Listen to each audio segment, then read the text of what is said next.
আমরা বেশি বেশি আল্লাহর কাছে বলবো, আল্লাহ রমজানের আগে জিনিসপত্র একটু দাম কমে দেন, আমাদের জন্য বরকত বাড়িয়ে দেন, বলি সুবহানাল্লাহ।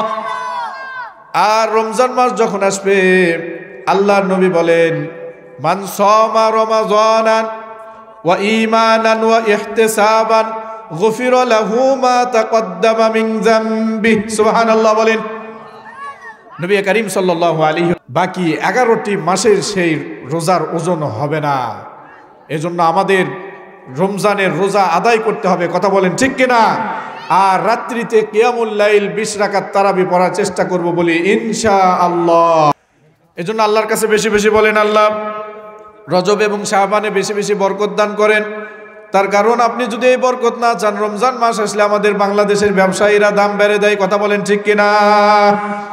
সারা বিশ্বের দিকে আপনি তাকিয়ে দেখেন, রমজান মাস আসার পূর্বেই তারা কি করে, ব্যবসার পণ্যর দাম যেরকম থাকে তার 50% করে দেয়, অর্ধেক করে দেয়, কথা বলেন ঠিক কিনা? তারা অর্ধেক করে দেয়। আর আমার বাংলাদেশের বাণিজ্যিক ব্যবস্থা হচ্ছে, যদি 100 টাকা থাকে সেটা 150 টাকা লেগে যায়, কথা বলেন ঠিক কিনা? এর কোনো ব্যবস্থা নাই, দেখার কেউ নাই, কথা বলার কেউ নাই। কারণ কথা বলতে গেলেই হুজুর ওইদিকে যাচ্ছেন কে, কথা বলেন ঠিক কিনা? তার কারণ রাজনীতির কথা তো বলা নিষেধ, বলা যাবে না। এগুলোও নাকি রাজনীতির কথা। জিনিসপত্রের দাম বেশি। তবে বর্তমান প্রধানমন্ত্রী, মাননীয় প্রধানমন্ত্রী গত কয়েকদিন আগে একটি কথা বলেছেন, এই ব্যাপারে আমাদের ব্যবস্থা নিতে হবে। আমরা দোয়া করি আল্লাহ তাআলা তাদেরকে ব্যবস্থা নেওয়ার তৌফিক দান করুন, সবাই বলে আমিন। তার কারণ আমরা মধ্যবিত্ত থেকে আরো নিচে চলে গেছি, আমাদের সেই রকম ভাবে ক্রয় ক্ষমতা নেই। একজন কৃষক কষ্ট করে ফসল ফলায়, আলু লাগায়, সরিষা লাগায়, ধান লাগায়, 1 মণ ধান বিক্রি করে বাজারে গিয়ে একটা ইলিশ মাছ কেনার যোগ্যতা তার হয় না, কথা বলেন ঠিক কিনা? গরুর মাংস কিনা তো দূরের কথা, একটা ছোট মাছ, একটা বড় মাছ যে শখের মাছ কিনবে, বিবি বাচ্চাকে খাওয়াবে, সেই সাহস হয় না। তার কারণ একজন চাকরিজীবী হঠাৎ করে সে 1000 টাকার নোট বের করে দেয়, আপনি কই থেকে বের করবেন, কথা বলেন ঠিক কিনা? কিন্তু ইসলামী আইন ব্যবস্থা এটা বলে না। ইসলামী আইন ব্যবস্থা বলে, ধনীরা যেরকম ভাবে কিনে খেতে পারবে, তোমরা কিনতে না পারলেও কিন্তু খেতে পারবা, বলে সুবহানাল্লাহ। এই জন্যই ইসলামী আইন ব্যবস্থা চান কি চান না? এই জমিনে কোরআন দিয়ে পরিচালিত হোক, এটা চান কি চান না? আল্লাহর জমিন দিয়ে কোরআন চলুক, আপনারা চান কি চান না? আল্লাহর নবীর রসুলের হাদিস দিয়ে সমাজ ব্যবস্থা কায়েম হয়ে যাক, আপনারা চান কি চান না? এটা চাইতে হবে, এটা না চাইলে হবে না, এটা চাইতে হবে, আল্লাহর কাছে চাইতে হবে। এই জন্য আমরা আল্লাহর কাছেই বলবো, কথা ঠিক কিনা? আল্লাহ পাক রব্বুল আলামিন তিনি আরশে মুহাল্লাত থেকে এই কাজটি দেখেছেন। আল্লাহ পাক সুবহানাহু ওয়া তাআলা আল্লাহর নবীকে কতটুকু ভালোবাসেন লক্ষ্য করে দেখেন। আল্লাহ পাক রব্বুল আলামিন জিবরাইলকে ডাক দিলেন, জিবরাইল। জিবরাইল আমিন সঙ্গে সঙ্গে চলে আসলো। আসার পরে বলতেছেন, একখানা আয়াত আমার নবীর প্রতি নাজিল করে দাও, সঙ্গে সঙ্গে তুমি চলে যাও। আল্লাহর নবীর প্রতি জিবরাইল আলাইহিস সালাতু ওয়াস সালাম চলে আসলেন। আসার পরে সঙ্গে সঙ্গে আয়াতখানা নাজিল করে দিলেন। আল্লাহর নবী বললেন, তোমরা চুপ থাকো, আগে শোনো। ইয়া আইয়ুহাল্লাযীনা আমানু লা তারফাউ আসওয়াতাকুম ফাওকা সাওতিন নবী। হে ঈমানদারগণ, যারা, ও সাহাবীরা রে, মনে রাখো তোমরা তোমাদের রসুলের সামনে গলার কণ্ঠস্বরকে উঁচু করো না। কথা বুঝতে পেরেছেন? আপনার বাবা যে গলার আওয়াজে কথা বলে, আপনার মা যে গলার আওয়াজে কথা বলে, এই আওয়াজের চাইতে আপনার গলার আওয়াজের র্যাঙ্কটা যেন বেড়ে না যায়, ভয়েসটা যেন বাবার চাইতে কম হয়, মার চাইতে যেন কম হয়। আপনি যে চাচার সঙ্গে কথা বলছেন, আপনার কথার ভয়েসটা যেন চাচার চাইতে কম হয়। আপনার শিক্ষক যেভাবে কথা বলছে, আপনার শিক্ষকের গলার ভয়েসের চাইতে যেন র্যাঙ্কটা কম হয়, হাই যেন না হয়, লো যেন হয়। বুঝতে পেরেছেন সবাই? আল্লাহ পাক রব্বুল আলামিন এটাই বুঝাচ্ছেন যে তোমরা কথা বলতেছো, রসুলের কথার চাইতে তোমাদের কণ্ঠস্বর উঁচু হয় কিভাবে? এত বড় সাহস আসে কিভাবে তোমাদের? যেখানে রসুল বসে আছে, রসুলের মুখের সামনে তোমাদের জবানের আওয়াজ বৃদ্ধি হয় কিভাবে? আল্লাহ পাক রব্বুল আলামিন সহ্য করেন নাই, সঙ্গে সঙ্গে জিবরাইলকে পাঠিয়ে দিয়েছেন, এই আয়াতখানা নিয়ে যে আমার রসুলকে হাদিয়ে দিয়ে আসো। এই আয়াত যখন আল্লাহর নবী সঙ্গে সঙ্গে সাহাবায়ে আজমাইনগণদের সামনে তিনি তেলাওয়াত করে শোনালেন। সাহাবায়ে আজমাইনগণ তারা অনুতপ্ত হয়ে গেল আর বলল, ইয়া রাসূলুল্লাহ, ইয়া হাবিবাল্লাহ, আমরা সরি, আমরা দুঃখিত, বুঝতে পারি নাই এতটুকু কারণে যে আমাদের আমল ইবাদত নষ্ট হয়ে যাবে আমরা কখনোই কল্পনা করতে পারি নাই। এজন্য যুবক ও সম্মানিত মুসল্লিয়ান কিরাম, মসজিদের ইমামের সাথে কখনো উঁচু আওয়াজে কথা বলবেন না। মসজিদের মুয়াজ্জিনের সঙ্গে, মসজিদের খাদিমের সঙ্গে, আলিম ওলামাদের সঙ্গে, আপনার মুরব্বির সামনে, গ্রামের বয়োজ্যেষ্ঠদের সামনে আপনি কি করে উঁচু আওয়াজে কথা বলেন? কথা বলেন না কেন? খবরদার, মসজিদে কখনো উঁচু আওয়াজে উঁচু গলায় কথা বলবেন না। ইমাম মুয়াজ্জিন আপনার ঘরের খাদিম নয়, আল্লাহ পাক রব্বুল আলামিন মহান সৃষ্টিকর্তার ঘরের খাদিম তারা। কথা বলেন ঠিক কিনা? সম্মান যদি দিতে হয় তাদেরকেই দিবেন, ভালো যদি বাসতে হয় তাদেরকেই বাসবেন। তার কারণ আখিরাতের যদি নাজাত পাওয়ার আশা থাকে, ইমামদের প্রতি বিদ্বেষ না রেখে, আলিম ওলামাদের প্রতি বিদ্বেষ না রেখে তাদের সঙ্গে ভালোবাসেন, হাসন নাসর হবে তাদের সঙ্গে। কথা বলেন ঠিক কিনা? আর যদি সুদখোর, ঘুষখোর, নাট্যকার যারা রয়েছে তাদেরকে যদি ভালোবাসেন, মোহাব্বত করেন, আপনার হাসন নাসর হবে তাদের সঙ্গে। কথা বলেন ঠিক কিনা? আমরা ভালোবাসি কাদেরকে? যারা বড় বড় সেলিব্রিটি। কথা বলেন ঠিক কিনা? বড় বড় সেলিব্রিটি, ফ্যান ফলোয়ার যাদের বেশি, তাদেরকে ভালোবাসি। এই যে একজন আছে না, mister Zahid Khan from Bangladesh. কথা ঠিক কিনা? এ তো বেয়াদব, মসজিদের ইমামদেরকে নিয়ে কটূক্তি করেছে। ইসলামে আইন ব্যবস্থা থাকলে এই ব্যক্তির ফাঁসি হয়ে যেত। কথা বলেন ঠিক কিনা? এদেরকে যারা সাপোর্ট করে, এদের ভিডিওতে যারা লাইক কমেন্ট করে, মনে রাখবেন এদের রুচিতে দুর্ভিক্ষ চলছে। কথা বলেন ঠিক কিনা? যেই মেয়েরা এদেরকে সাপোর্ট করে, বলে আমি জায়েদ খানের ছবি নিয়ে বালিশে নিয়ে ঘুমাই। ঘুমাবাই, তুমি তো ঘুমাবাই, তার কারণ ওর মধ্যেও কিছুই নাই, তোমার মধ্যেও কিছু নাই। ওই যদি প্রকৃত পুরুষ হতো বিবাহ করে না কেন? কথা বলেন ঠিক কিনা? সম্মানিত উপস্থিতি, এদেরকে যদি আপনি ভালোবাসেন, আপনার সন্তানরা যদি এদেরকে ভালোবাসে, খেলোয়াড়দেরকে ভালোবাসে, নায়ক নায়িকাদেরকে ভালোবাসে, তাহলে হাসন নাসর তাদের সঙ্গেই হবে। আর যদি মসজিদের ইমামদেরকে ভালোবাসেন, মুয়াজ্জিনদেরকে ভালোবাসেন, আলিম ওলামাদেরকে ভালোবাসেন, মুরব্বিয়ানি কেরামদেরকে ভালোবাসেন, শিক্ষকদেরকে ভালোবাসেন, আপনার হাসন নাসর শিক্ষকদের সঙ্গে হবে, ইমামদের সঙ্গে হবে, হাফেজদের সঙ্গে হবে, আলিমদের সঙ্গে হবে। কথা বলেন ঠিক কিনা? এজন্য কাউকে ভালোবাসলে কার ওয়াস্তে বাসবো? কাউকে যদি ভালোবাসতে হয় কার জন্য বাসবো? কাউকে যদি ঘৃণা করতে হয় কার জন্য করব? আমাদের ভালোবাসা সব যেন হয় প্রভু তোমারই জন্য, রাখব ঘৃণাগুলো তাও যেন হয় প্রভু শুধু তোমারই জন্য। ভালোবাসি ভালোবাসি ভালোবাসি প্রভু তোমাকে, ইয়া হাবিবি ইয়া রাসূলুল্লাহ, হৃদয়ে গেথেছি তোমাকে।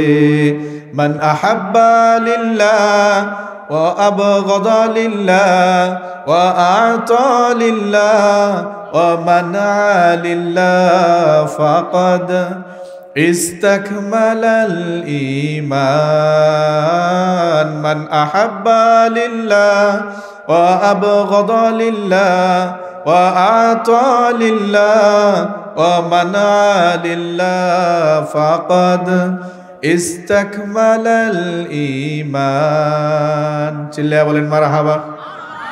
এজন্য কাউকে যদি মহাব্বত করতে হয় কার জন্য করবেন? কাউকে যদি ভালোবাসতে হয় আল্লাহর জন্য বাসেন। কাউকে যদি কিছু দিতে হয় আল্লাহর ওয়াস্তে দেন। কাউকে যদি সম্মান করতে হয় আল্লাহর জন্যই করেন। কাউকে যদি একান্ত ঘৃণা করতেই হয় সেটা একমাত্র আল্লাহর জন্যই করতে পারবেন। কথা বলেন ঠিক কিনা? এজন্য সম্মানিত ভাইরানি আমার, বিনীত অনুরোধ করে আপনাদেরকে, আল্লাহর ঘর মসজিদে যখন প্রবেশ করবেন কখনো উঁচু আওয়াজে কথা বলবেন না। তার কারণ আপনি যখন মসজিদে প্রবেশ করেন, আপনি যখন দুনিয়াবি কথা বলেন, মসজিদে ঢোকার সুন্নত কয়টি? আওয়াজ দিয়ে বলেন কয়টি? বলতে পারবেন না আপনারা? মসজিদে ঢোকার সুন্নত জানি না আমরা মুসলমান, মন্দিরে ঢোকার কোনো সুন্নত আছে? কথা বলে, মন্দিরে ঢোকার কোনো সুন্নত আছে? হিন্দুরা সুন্নত জানে, আমরা আর হিন্দুদের মধ্যে পার্থক্য কোথায়? ওরা যেমন ওদের মন্দিরে ঢোকার কোনো দোয়া দরুদ নাই, ওরা জানে না। আমরাও মসজিদে ঢোকার দোয়া আছে, বাট আমরা জানি না একজন অমুসলিম আর একজন মুসলমানের পার্থক্য কোথায় থাকে। মসজিদে ঢোকার সুন্নাত কয়টি? আওয়াজ দিয়ে বলেন কয়টি? জোরসে বলেন কয়টি? আওয়াজ হলো না, আরো জোরে বলেন কয়টি? জোরসে বলো কয়টি? 1 নাম্বার বিসমিল্লাহ পড়া। বলেন 1 নাম্বার বিসমিল্লাহ পড়া। বলতেছে হুজুর আমাকে পড়া লাগে না, ওটা গেটে লেগে দেওয়াই আছে। কথা বলেন ঠিক কিনা? ওটা অটো, ওটা খালি দেখমার ঢুকে পড়বো, দেখমার বের হয়ে যাবো। কথা বলেন, ওটা লেখা দেওয়ার জিনিস, লিখে দেওয়ার জিনিস না বাবজান, ওটা পড়ার জিনিস। আপনাকে বিসমিল্লাহ পড়তে হবে, দরুদ পড়তে হবে, দোয়া পড়তে হবে, ইতিকাফের নিয়ত করতে হবে, ডান পা দিয়ে প্রবেশ করতে হবে। মসজিদে প্রবেশের যেমন 5টি সুন্নাত রয়েছে, মসজিদ থেকে বের হওয়ারও কয়টি সুন্নাত রয়েছে? 5টি সুন্নাত রয়েছে। আপনি যদি এই সুন্নাত মেনটেন করে মসজিদে প্রবেশ করেন, কখনোই আপনার দুনিয়াবি কথা বের হবে না। কথা ঠিক কিনা? নামাজ শুরু হয়ে যাচ্ছে, তারপরে ওযুখানায় গল্প চলে। আলু ক্যাঙ্কা হসে, হাই রে বারে কুয়াশা, আলু পচে যাচ্ছে, সরষে আলার বলতেছে না হোক আরে না হোক। এদিকে নামাজ চলতেছে। কথা বলেন, এদিকে নামাজ হচ্ছে, ওইদিকে আলু আর শসার গল্প চলতেছে। জামাতের গুরুত্ব আমরা জানি না, বুঝি না, তাই অবস্থা। তাকবীরে উলা কোনো ব্যক্তির যদি ছুটে যায়, আল্লাহর নবী বলেন একটা মরুভূমির সর্বশক্তিমান উট এ যতটুকু স্বর্ণ বহন করতে পারে, একটা উট কত মন স্বর্ণ বহন করতে পারে গবেষণা করে দেখা গিয়েছে, তাও কম হলেও 7 মন স্বর্ণ এ বহন করতে পারবে। কয় মন? 7 মন স্বর্ণ কোনো ব্যক্তির যদি হারিয়ে যায়, ওই মুসকি মুসকি হাসতে হাসতে বাসার দিকে আসবে, নাকি সেন্সলেস হয়ে পড়ে যাবে, জ্ঞান হারিয়ে পড়ে যাবে? হবে না? তো 7 মন স্বর্ণ হারিয়ে গেলে যে আফসোস থাকা প্রয়োজন, একজন ব্যক্তির যদি তাকবীরে উলা ছুটিয়ে যায়, ওই ব্যক্তির ওই পরিমাণ ক্ষতি হয়। যেই ব্যক্তির 7 মন স্বর্ণ হারিয়ে গিয়েছে, ওই ব্যক্তির যেই পরিমাণ ক্ষতি, একজন ব্যক্তির তাকবীরে উলা ছুটিয়ে গেলে ঠিক সেই পরিমাণ ক্ষতি হয়। কথা বুঝতে পেরেছেন? খবরদার তাকবীরে উলা ছুটাবেন না, তাকবীরে উলার সাথেই নামাজটা আদায় করবেন। ওইদিকে গল্প চলে ওযুখানায়। কথা বলেন ঠিক কিনা? আরেক শ্রেণীর মানুষ, মন খারাপ করতেছেন আপনারা, বেজার হচ্ছেন, সারা রাত বসে থাকবেন, আপনি খেতার ল্যাপ কম্বল কে দিবে? হ্যাঁ, বাসার থেকে জানা পেলে হুজুরের পিঠা ঝাঁটাদা পিঠা বের করে দিবে। কি শুরু করছেন? কম্বল গরম হচ্ছে না আমাকে? কথা বলেন ঠিক কিনা? ওই ভুল করবো না বাবা, যথা সময় আপনারা যাবেন ল্যাপ কম্বলও গরম হবে। কথা বলেন ঠিক কিনা? আল্লাহ তাআলা প্রত্যেকটি পরিবারের মধ্যে ভালোবাসা দিয়ে পূর্ণ করে দিক। সবাই বলে আমিন। কিছু শ্রেণীর মানুষ আছে, আমি বলতেছি না, আল্লাহ তাআলা বলছেন, বেয়াদব টাইপের। কি টাইপের? বেয়াদব টাইপের। মসজিদের ভিতর ইমাম নামাজে দাঁড়িয়েছে, কেরাত চলতেছে, সূরা তেলাওয়াত চলতেছে, আলহামদুলিল্লাহি রাব্বিল আলামিন আর রহমানির রহিম মালিকি ইয়াউমিদ্দিন ইয়্যাকা না'বুদু ওয়া ইয়্যাকা নাস্তাঈন ইহদিনাস সিরাতাল মুস্তাকিম সিরাতাল লাযীনা আন'আমতা আলাইহিম গায়রিল মাগদুবি আলাইহিম ওয়ালাদ-দাল্লিন আমিন। মারহাবা বলেন। কে তেলাওয়াত করে এইভাবে? কোথাকার ইমাম? কোথাকার ইমাম? কোন মসজিদের? কোন মসজিদের? সুবহানাল্লাহ। আল্লামা সুদাইস, সৌদি। আল্লামা আব্দুর রহমান আস-সুদাইস। মসজিদের ইমাম সূরা ফাতিহা পড়তেছে, একজন ব্যক্তি মসজিদে ঢুকছে, মন খারাপ করেন না, আমি বলি আমার দৃষ্টিতে, আল্লাহর দৃষ্টিতে যেহেতু বেয়াদব, আমাদের দৃষ্টিতে বেয়াদব। নামাজ চলতেছে, মোবাইল ফোনে বারান্দায় কথা বলতেছে, হা হা ওরকম ভ্যানত তুলে দিন, বারে কেবলই তুলে দিছি, ওরা যাচ্ছে যাচ্ছে, আর বিচ্ছনা পড়ে ওরা পুষবে। কথা বলেন ঠিক কিনা? কথা বলে কি বলে না? আপনি এত জোরে কথা বললেন কেন? 40 জন 50 জন মানুষ নামাজে দাঁড়িয়ে আছে, প্রত্যেকজন নামাজের ক্ষতি করে দিলেন আপনি। এই ব্যক্তিটি আদব বলা না বেয়াদব? আওয়াজ দিয়ে বলেন কি? এরকম আমরা বলি কি বলি না?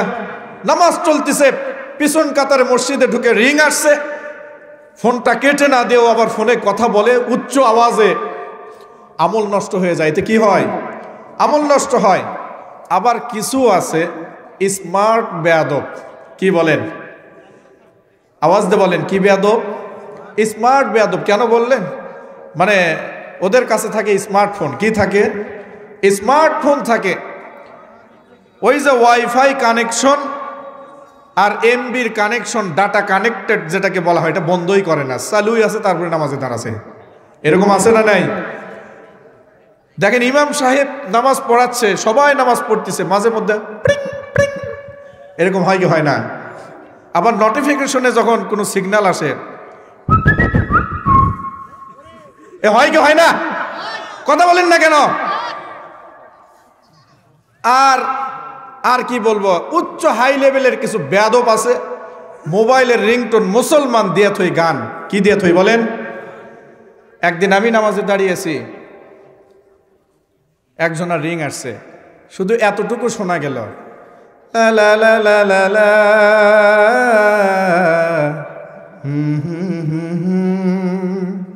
এরপরে ভাই আর কোনো গান নাই, কিছু নাই, 1.5 মিনিট খালি ব্যাস আর ব্যাস, ধুম ধারাক্কা ব্যাস চলতেছে। কথা বলেন ঠিক কিনা? কোনো গান নাই। আমি চিন্তা করলাম কি হচ্ছে কি এটি? গান তো হবে, গানও হয় না, খালি বাজি চলতেছে। এইদিকে তাশাহুদ, দোয়া, মাসুরা যে কোন দিকে গেছে আমি নিজেই ভুলে গেছি। সম্মানিত ভাইরা আমার, মোবাইলের রিংটোন কখনো গান দিয়ে রাখবেন না, কোনো কোরআনের তেলাওয়াত দিয়েও রাখবেন না। সাধারণ কোনো টোন দিয়ে রাখবেন, যেটা তবলা, অর্কেস্ট্রা, হারমোনিয়াম, গিটার এগুলোর সাথে যেন মিল না হয়। কথা বুঝতে পেরেছেন? সাধারণ একটা টোন দিয়ে রাখবেন।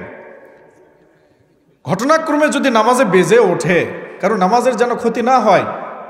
আপনাদেরকে একটা মাসআলা বলি, যদি নামাজের মধ্যে মোবাইল ফোন বেজে ওঠে, এই যুবক ভাইরা শোনেন, বাজা ওঠে কি ওঠে না? মোবাইলের মধ্যে যদি, নামাজের মধ্যে যদি মোবাইল বেজে ওঠে, তাহলে কি করবেন? করণীয় কি? করণীয় হচ্ছে আপনি মোবাইলটা বের করে কি করবেন? আস্তে করে বের করে মোবাইলটা বন্ধ করে রেখে দেবেন, নামাজ ছেড়ে দেবেন না। অনেকে মনে করে যে নামাজ ছেড়ে দিয়ে আবার নতুন করে বাঁধি। তাকবীরে উলাত, আল্লাহু আকবার, তাকবীরে তাহরিমা বাঁধার পরে নামাজ শেষ করার আগে নামাজ ছেড়ে দেওয়ার ক্ষমতা আপনার নেই, সালাম ফিরানোর আগে। কথা বুঝতে পেরেছেন? সুন্নত হোক, নফল হোক, ফরজ হোক, ওয়াজিব হোক, যে নামাজই হোক, আপনি ছেড়ে দিতে পারবেন না। এজন্য আপনাকে লক্ষ্য রাখতে হবে নামাজের মধ্যে যেন আমলে কাসির না হয়। আমলে কাসির বুঝছেন তো? আমল হচ্ছে কাজ, কাসির হচ্ছে বেশি। আপনি এমনভাবে মোবাইলটা বের করবেন, মোবাইলের দিকে তাকানোর দরকার নেই, মোবাইলটা বন্ধ করে আস্তে করে 1 হাত দিয়ে, 2 হাত দিয়ে না, 2 হাত ছেড়ে দিলে নামাজ নষ্ট হয়ে যাবে। কি হয়ে যাবে? মাসআলা শোনেন, একটু মনোযোগ দিয়ে শুনতেছেন তো? আমলে কাসির যেন না হয়। আপনি কিভাবে বন্ধ করবেন? আমি একজন ব্যক্তিকে একটা দোকানে ফ্লেক্সি লোড দিলাম, আমি শুধু নাম্বার বললাম, আমার মুখের দিক তাকায় ওই নাম্বার তুলে ফ্লেক্সি, মানে সর্বোচ্চ 30 সেকেন্ডের মধ্যে ফ্লেক্সি দেওয়াই শেষ। ও মোবাইলের বাটনের দিকে তাকালোই না। আমি চিন্তা করলাম ওই ভুল করে কি নাম্বার টাকা দিল, টাকা দিকে বাটনত কোনো কিছু লেখাই নাই। কথা এরকম বাটন আছে না? তার মানে ঠাসতে ঠাসতে এতটা মুখস্থ হয়ে গেছে। এই জন্য ভাইরারে আমার, আমিও বলি আপনাদেরকে, মোবাইলের প্রতি আমরা এতটা স্পার্ট হয়ে গিয়েছি। এখন নিয়ে আসবেন 10টার দিকে নিয়ে আসেন। চলবে? চলবে? চলুক। ফাইন লাগছে? ওরে বাবা রে, পাম দিচ্ছে। পাম দেশ না রে, পাম দেশ না, তাহিরি লয়। কি বলতেছিলাম ভাই? বাটন আর কোনো লেখাই নাই। তো এজন্য আপনি এমনভাবে মোবাইলটি বের করেন কারণ আপনারাও মোবাইলের প্রতি অনেক পারদর্শী হয়ে গেছেন, যেন আমলে কাসির না হয়, আমলে কলিলের মধ্যে আপনি মোবাইলটা বন্ধ করে রেখে দিতে পারেন। নামাজটা মাকরু হলেও কারাহাতের সাথে আপনার সলাটটা হয়ে যাবে, কিন্তু নামাজ নষ্ট হবে না।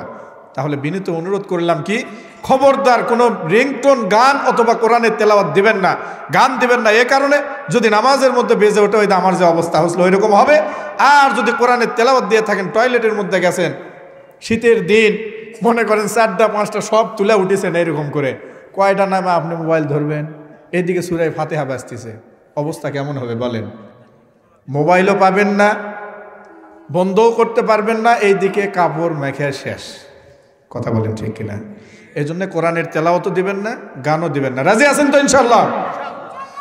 সম্মানিত হাজিরিন, এই জন্য আপনাদের কাছে বিনীত অনুরোধ করি, দুনিয়ার জগতে কোনো সিনিয়র পার্সন মানুষের সামনে কখনো গলা আওয়াজ উঁচু করে কথা বলবেন না। নিষেধ করেছেন কে? আওয়াজ দিয়ে বলেন, নিষেধ করেছেন কে? আপনার মায়ের সঙ্গে আপনি গলা উঁচু করে কথা বলবেন না, নিষেধ করেছেন কে? আপনার বাবার সঙ্গে গলা উঁচু করে কথা বলবেন না, নিষেধ করেছেন কে? আপনার শিক্ষকের সঙ্গে আপনি গলা উঁচু করে কথা বলবেন না, নিষেধ করেছেন কে?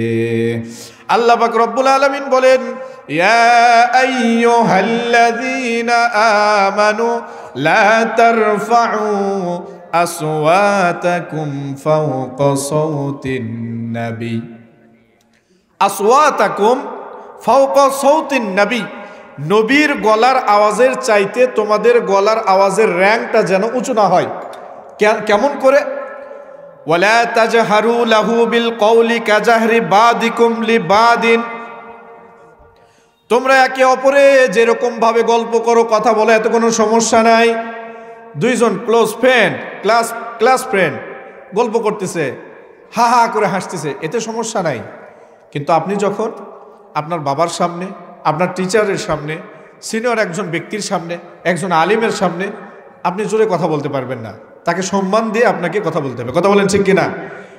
এই জন্য আল্লাহ তাআলা কত মহান, দেখেন কত সুন্দর করে আমাদেরকে বুঝাই দিচ্ছেন, ও বান্দারে, তোমরা একে অপরে পরস্পর যেরকম গল্প গুজব করো, কথা বলো উঁচু আওয়াজে, এরকম ভাবে তোমরা সিনিয়র পার্সনদের সঙ্গে, সম্মানিত ব্যক্তিদের সামনে তোমরা কথা বলো না।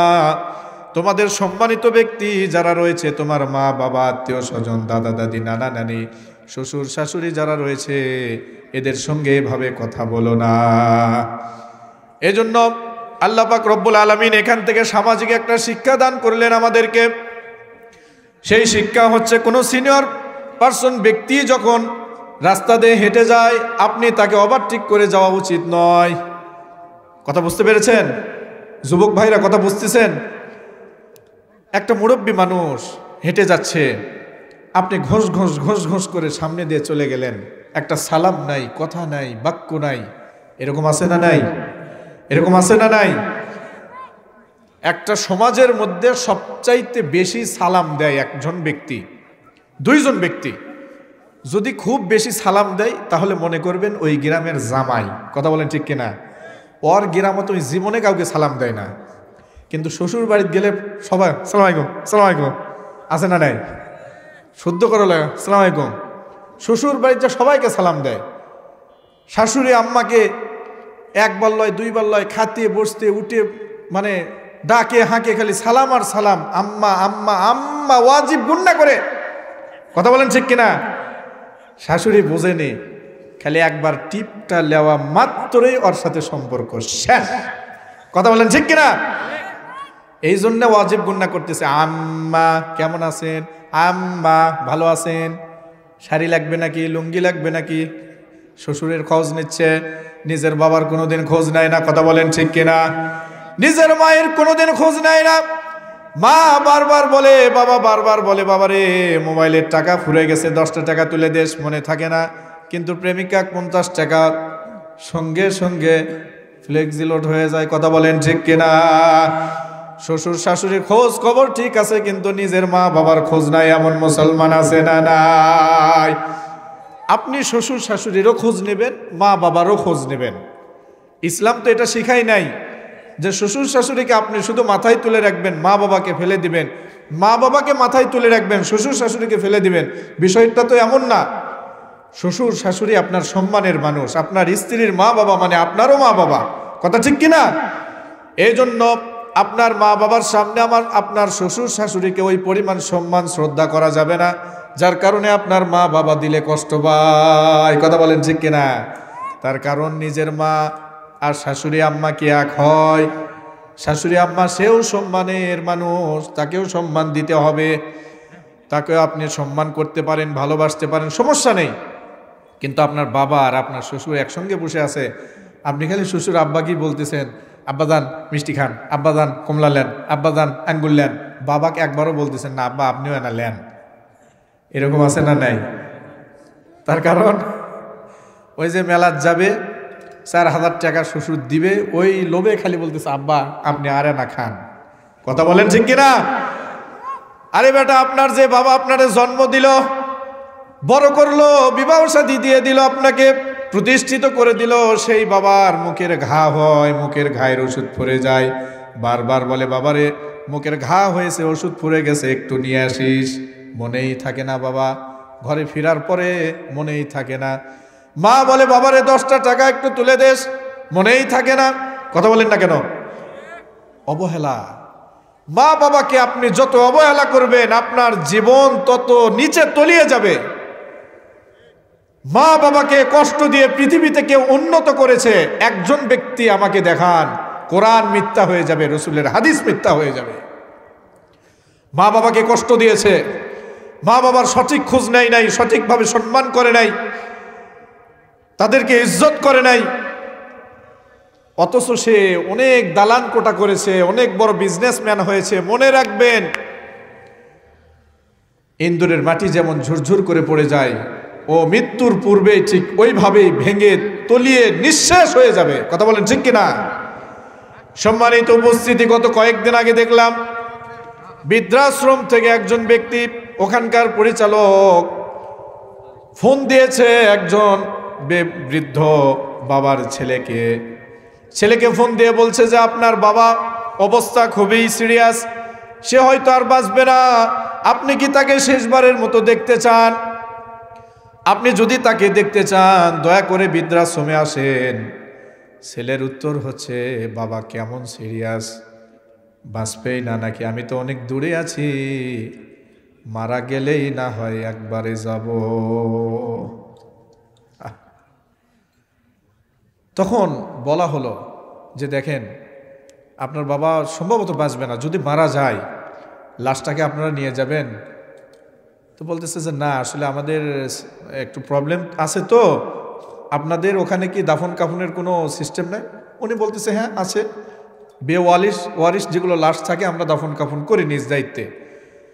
তখন সন্তান বলতেছে ভাই প্লিজ, বাবা যখন মারা যাবে তখন আমাকে নক করবেন, আমাকে ফোন করবেন।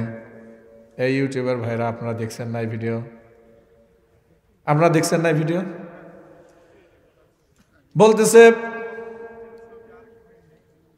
বাবা যখন মারা যাবে তখন আমাকে ফোন করবেন। আপনার কি আর কোনো ভাই আছে? বলতেছে হ্যাঁ আমার আরেক ভাই আছে, উনি কি লাশটা নিয়ে যাবে। গত কয়েকদিন আগের খবর এটা, সম্ভবত ঢাকা বৃদ্ধাশ্রম থেকেই ফোন করা হয়েছিল। বলা হচ্ছে যে আপনার ভাই কি লাশ নেবে? বলতেছে না, ও নেবে না। আপনি কার জন্য কষ্ট করতেছেন? কার জন্য মাথার ঘাম পায়ে ফেলতেছেন? আপনার আপন বলতে কে আছে পৃথিবীতে? যে সন্তানের জন্য কলিজা ছেড়ে দিচ্ছেন, যে আপন জনের জন্য নিজের সুখ শান্তি আরাম আয়েশকে সবকিছু হারাম করে দিয়ে আল্লাহর ইবাদত বন্দেগী সবকিছু পরিত্যাগ করে আপনি তাদেরকে জমি কিনে দিচ্ছেন, গাড়ি করে দিচ্ছেন, বাড়ি করে দিচ্ছেন, শেষ পরিণতি কি হবে আপনার? মনে রাখবেন, এই পৃথিবীতে আপনার আমার আপন বলতে কেউ নাই আল্লাহ ছাড়া, কথা বলেন ঠিক কিনা? আপন মানুষ চেনা বড়ই দায় রে, আপন মানুষ বোঝা বড়ই দায়। আপন মানুষ চেনা যায়? আপন মানুষ বোঝা যায়? যায় না। আপন মানুষ চেনা বড়ই দায় রে, আপন মানুষ বোঝা বড়ই দায়। চাইলে তারে যায় না ভোলা, মনের মাঝে কষ্টের মেলা। আপন মানুষ সবচেয়ে বেশি আপন রে কাদায়, আপন রে কাদায়।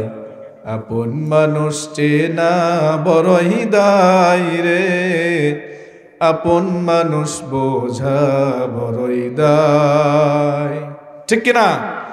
ওই মানুষ যদি জানতো, ওই বাবা যদি জানতো আমার আপন কলিজার টুকরো সন্তান বৃদ্ধাশ্রমে আমাকে তো রেখে গিয়েইছে, আমার মৃত্যুর পরে আমার লাশটাও নিতে রাজি হবে না, আমার মনে হয় পুকুরে ফেলে শেষ করে দিত, তারপরে তাদেরকে বড় করতো না। কথা বলেন ঠিক কিনা? সম্মানিত ভাইরারে আমার, সম্মানিত সন্তানেরা শুনুন, মা বাবা আপনার জন্য হাত তুলে দোয়া করার কোনো প্রয়োজন নাই। মা বাবা দুনিয়ার জিন্দেগিতে বেঁচে থাকায় আপনার জন্য বড় দোয়া, বড় নিয়ামত। কথা ঠিক কিনা? মা বাবা বেঁচে আছে এটাই বড়। তার কারণ আপনার মা আপনার বাবা যেদিন দুনিয়া থেকে চলে যাবে, চিরজনমের মতো আপনার মুখ থেকে বাবা ডাক হারিয়ে যাবে, মা ডাক হারিয়ে যাবে। ওই মধুমাখা ডাক আপনি আর পৃথিবীর 1 লাখ কেন 100 কোটি মাকে যদি নিয়ে আসা দেওয়া হয়, আপনি যার গর্ভ থেকে জন্ম নিয়েছেন ওই মাকে ডাকার মতো শান্তি আর খুঁজে পাবেন না। এজন্য মা বাবাকে ছাড়বেন না। মা বাবার গলার কথার সঙ্গে উঁচু আওয়াজে খবরদার কখনো কথা বলবেন না, নিষেধ করেছেন কে? আওয়াজ দা বলেন কে? এজন্য রব্বুল আলামিন বলেন, ওয়াখফিদ লাহুমা জানাহাজ যুল্লি মিনার রাহমাতি। পরেন আমার সঙ্গে, ওয়াকুল রব্বির হামহুমা কামা রব্বায়ানি সগীরা। দোয়া শিখিয়ে দিয়েছেন কে? আল্লাহ পাক রব্বুল আলামিন শিখিয়ে দিচ্ছেন, বান্দারে তুমি আমার কাছে দোয়া করো, আমার কাছে প্রার্থনা করো। রব্বির হামহুমা কামা রব্বায়ানি সগীরা।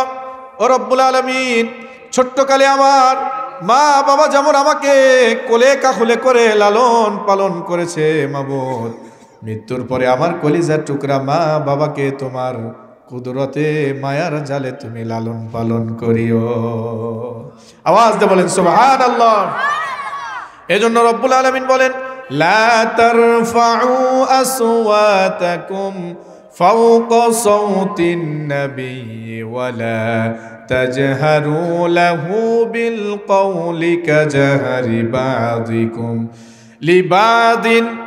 আল্লাহ পাক রব্বুল আলামিন বললেন, তোমরা বাহিরে যেরকম একে অপরের সঙ্গে বন্ধু বান্ধবের সঙ্গে যেভাবে কথা বলো, সিনিয়রদের সামনে ওইভাবে কথা বলো না। কেন? কেন বলা যাবে না? কেন বলা যাবে না? আল্লাহ বলেন, আনতাহবাতু আমালু। নাউজুবিল্লাহ বলেন। আমি ধারণাই করিনি, এই আয়াতের তাফসীর যখন আজকে আমি দেখতেছিলাম বড় আশ্চর্য হয়ে গেছে। আল্লাহ নিজের আমল বলতে কিছু আছে কিনা জানি না। বাবার সামনে এরকম ভাবে যে কোনোদিন কথা বলি না, এই গ্যারান্টি তো আমি দিতে পারবো না। মার সঙ্গে কোনোদিন এরকম ভাবে কথা বলি না, আমি তো গ্যারান্টি দিতে পারবো না। বড় ভাইয়ের সঙ্গে জোরে কথা বলি না, এরকম ভাবে আমি গ্যারান্টি তো দিতে পারবো না। অথচ আল্লাহ তাআলা বলেন, আন তাহবাতু আমালুকুম। শুনতেছেন আপনারা? আন তাহবাতু আমালুকুম, তোমাদের আমল নষ্ট হয়ে যাবে। কিভাবে? ওয়া আনতুম লা তাশউরুন, এমনকি তোমরা টেরও পাবে না। আচ্ছা বলেন তো, এই কাজে যদি কোনো শিক্ষকের সামনে জোরে কথা বলার কারণে যদি আমার ব্যক্তি জীবনের আমল নষ্ট হয়, আমি টের পাবো? মায়ের সঙ্গে ঝগড়া করার কারণে, বাবার সঙ্গে ঝগড়া করার কারণে যদি আমার আমল নষ্ট হয়, আমি টের পাবো না? আমি টের পাবো না। এজন্য আল্লাহ তাআলা কত সুন্দর করে বলছেন, কত সহজ শব্দ, আনতাহবাতু আমালুকুম ওয়া আনতুম লা তাশউরুন। আল্লাহ পাক রব্বুল আলামিন বলেন, বান্দারে এই সমস্ত কাজে কর্মে যদি তোমরা লিপ্ত থাকো, ওয়া আনতুম লা তাশউরুন, তোমাদের আমল নষ্ট হয়ে যাবে, আমলগুলো ডিলেট হয়ে যাবে, মুছে যাবে, এমনকি তোমরা টেরও পাবে না, জানতে পারবে না। সম্মানিত উপস্থিতি, এজন্য নিজের আমলকে আমরা নষ্ট করতে চাই। নিজের আমলকে যদি নষ্ট করতে না চাই, তাহলে মা বাবার সামনে জোরে কথা বলা যাবে না। রাজি আছেন তো? কে কে রাজি আছেন তো হাত উঁচু করে দেখান। নারে তাকবীর, লিল্লাহে তাকবীর। দু হাত উঁচু করে আল্লাহকে দেখান। আগামী রমজান মাস কে কে 30টা রোজা রাখবেন? ইনশাল্লাহ সবাই রাখবেন তো? অবহেলায় বলেন, আয় আল্লাহ, কোনো কারণ ছাড়া, শরীয়তের কোনো কারণ ছাড়া একটা রোজা ছাড়বো না। আয় আল্লাহ তাআলা আমাদেরকে তৌফিক দান করুন। সবাই বলে আমিন। রোজা রাখবেন তো সবাই? ইনশাআল্লাহ রোজা কেউ ছাড়বেন না। কাজের কারণে, যে কারণে রোজা ছাড়বেন না, রোজা বিষয়ে আপনাদেরকে একটু টিপস দিয়ে যাই। যেহেতু সামনে রমজান মাস, এটা চলতেছে কোন মাস? আরবি মাস রজব মাস। আল্লাহর নবী আমাদেরকে শিক্ষা দিয়েছেন। আল্লাহর নবী বলেন, ও আমার উম্মতেরা, রজব এবং শাবান মাস যখন আসে, রজব মাসের চাঁদ উদিত হওয়ার পর থেকে যখন তোমরা রজব মাসের চাঁদ দেখবা, তখন বেশি বেশি আল্লাহর কাছে ফরিয়াদ করবা, আল্লাহুম্মা বারিক লানা ফি রজব ওয়া শাবান ওয়া বাল্লিগনা রমাযান। আল্লাহু আকবার বলেন। আল্লাহুম্মা বারিক লানা, ও আল্লাহ আমাদেরকে বরকত দান করুন, ফি রজব ওয়া শাবান, রজব এবং শাবানে আমাদেরকে বেশি বেশি বরকত দান করুন। সুবহানাল্লাহ বলেন। ওয়াবাল্লিগনা রমাযান, আর আমাদের হায়াতকে রমজান পর্যন্ত পৌঁছায়া দেন। বলি আমিন। গত বছর রমজানের পূর্বে অনেকে দুনিয়া থেকে চলে গেছেন, নাই বলা যায় না, হয়তো এমনও হতে পারে রমজানের আগে আমার আপনারও মৃত্যু হতে পারে। পারে কি পারে না? মৃত্যু হয়ে যেতে পারে। এই জন্য বেশি বেশি আল্লাহর কাছে বলবেন, আল্লাহ আল্লাহুম্মা বারিক লানা। ইমাম সাহেব যখন বলে আল্লাহুম্মা বারিক লানা ফি রজব ওয়া শাবান ওয়া বাল্লিগনা রমাযান, আপনারা সবাই বলবেন আমিন। কি বলবেন? বাংলাতে বলবেন, আল্লাহ রজব এবং শাবানে বেশি বেশি বরকত দান করেন এবং রমজান পর্যন্ত আমার হায়াতখানাকে পৌঁছাইয়া দেন আল্লাহ। বলতে পারবেন না? আচ্ছা, হাদিসের ব্যাখ্যা হচ্ছে, আপনি খুব কান্নাকাটি করে তাহাজ্জুদের নামাজে আল্লাহর কাছে চাইলেন, আল্লাহ রমজান মাসটা আমরা চাই, গুনাহ মাফের মাসটা আমরা চাই, অধিক নেকি মৌসুমের একটি মাস রমজান মাস, এই মাসটা আমি নসিবে চাই, আল্লাহ আমাকে দাও, রমজান মাসের আগে আমাকে মৃত্যু দিও না মাবুদ। কিন্তু রমজানের আগে আপনার মৃত্যু হয়ে গেল, তাহলে কি হবে? শুনতেছেন আপনারা? রোজা পর্যন্ত আপনি বেঁচে থাকার আশা রাখলেন আল্লাহর কাছে, কিন্তু আল্লাহ আপনাকে আশা দিল না, আল্লাহ আপনার আশা রাখলো না, রোজার আগে আপনাকে টান দিয়ে নিয়ে চলে গেল। এই বাবারা, কয় টাকা? কি খাচ্ছে রে? না কি বাদাম খাচ্ছে নাকি রে? কি বাদাম, কাঁচা না ভাজা? হ্যাঁ আছে না? কাঁচা বাদাম এ মুখস্থি আছে তোমাকে রে? পায়ের তোরা হাতের বালা সিটি গোলের চেন দিয়ে যাবেন তাতে সমান সমান কি পাবেন? মনে আছে সবার? কয়দিন খুব চললো, আয় রে বারে কি অবস্থা, রাস্তা ঘাটে বাজার যেখানে যান খালি বাদাম আর বাদাম। কথা বলেন ঠিক কিনা? গেছে, আছে না গেছে? গেছে। এগুলো হচ্ছে কানে ভালো লাগার জিনিস, জিনাত যেটাকে বলা হয়, এগুলো থাকে না।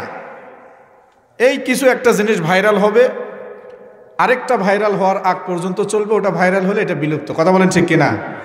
একটা গান ভাইরাল হবে, আরেকটা গান আসা পর্যন্ত চলবে, ওই গান ভাইরাল হলে ওটা শেষ। কিন্তু 1450 বছর পূর্বে থেকে আজ পর্যন্ত, এখন পর্যন্ত, কিয়ামত পর্যন্ত, জান্নাত পর্যন্ত যে জিনিস শুনতে ভালো লাগে, দেখতেও ভালো লাগে, পড়তেও ভালো লাগে, নাম কি? এটা কি কখনো বাতিল হয়েছে? কখনো হবে? মজা লাগে কি লাগে না? অবশ্যই লাগে। এই জন্য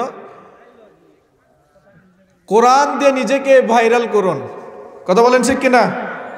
কোরআন দিয়ে নিজেকে গড়ে তুলুন, সর্বস্তরে শান্তি পাবেন। কি পাবেন?